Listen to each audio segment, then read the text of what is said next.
జై శ్రీరామ్. హైందవ శక్తి చేయు కార్యక్రమాల నెలవారీ రిపోర్టు ప్రతి నెల మీకు ఇస్తున్న సంగతి తెలిసిందే. అలాగే 2026 ఫిబ్రవరి నెలలో హైందవ శక్తి ఏ కార్యక్రమాలు చేసిందో ఇప్పుడు వీడియో ద్వారా తెలుసుకునే ప్రయత్నం చేద్దాం. 4వ తారీఖున గుంటూరు జిల్లా గుంటూరు నగరం కొత్తపేట శివాలయం ఎదురుగా ఉన్న రోడ్ డివైడర్లకు అక్రమ క్రైస్తవ మత ప్రచార పోస్టర్లు అంటించిన వారిపై పోలీసు, మున్సిపల్, దేవాదాయ శాఖ అధికారులకు ఫిర్యాదు చేసిన హైందవ శక్తి. 5వ తారీఖున హైందవ శక్తి తెలంగాణ రాష్ట్ర సేవా విభాగం ఆధ్వర్యంలో వస్త్రాల పంపిణీ కార్యక్రమం నిర్వహించడం జరిగింది. 6వ తారీఖున హైందవ శక్తి తెలంగాణ రాష్ట్ర సేవా విభాగం ఆధ్వర్యంలో అన్నదాన కార్యక్రమం నిర్వహించిన హైందవ శక్తి. 7వ తారీఖున హైందవ శక్తి తెలంగాణ రాష్ట్ర సేవా విభాగం ఆధ్వర్యంలో వృద్ధులకు అల్పాహారం అందించడం జరిగింది. 9వ తారీఖున శ్రీశైలం పాతాళగంగ వంతెన కింద లింగాలగట్టు ప్రాంతంలో నిర్మించిన అన్యమత నిర్మాణాన్ని తొలగింప చేయడంలో కీలక పాత్ర పోషించిన హైందవ శక్తి. 10వ తారీఖున ప్రకాశం జిల్లా సంతమాగులూరు మండలం పుట్టవారిపాల గ్రామంలో ప్రభుత్వ భూమి దురాక్రమణ చేసి అక్రమ చర్చి నిర్మాణంపై జిల్లా కలెక్టర్కు ఫిర్యాదు చేసి నిలువరింప చేసిన హైందవ శక్తి.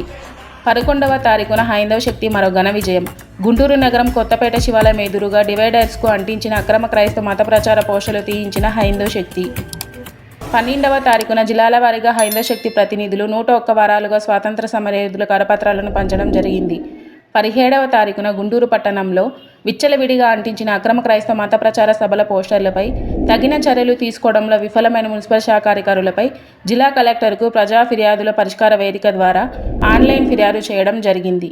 17వ తారీఖున జిల్లాల వారీగా హైందవ శక్తి ప్రతినిధులు 61 వారాలుగా పండుగ మహాశివరాత్రి విశిష్టతను తెలియజేసే కరపత్రాలను పంచడం జరిగింది. 18వ తారీఖున బాపట్ల జిల్లా రేపల్ల పట్టణంలో విచ్చలవిడిగా అంటించిన అక్రమ క్రైస్తవ మత ప్రచార సభల పోస్టర్లపై తగిన చర్యలు తీసుకోవడంలో విఫలమైన మున్సిపల్ శాఖ అధికారులపై జిల్లా కలెక్టర్కు ప్రజా ఫిర్యాదుల పరిష్కార వేదిక ద్వారా ఫిర్యాదు చేసిన హైందవ శక్తి. 20వ తారీఖున హైందవ శక్తి తెలంగాణ రాష్ట్ర సేవా విభాగం ఆధ్వర్యంలో వృద్ధులకు మధ్యాహ్న భోజన కార్యక్రమం నిర్వహించడం జరిగింది.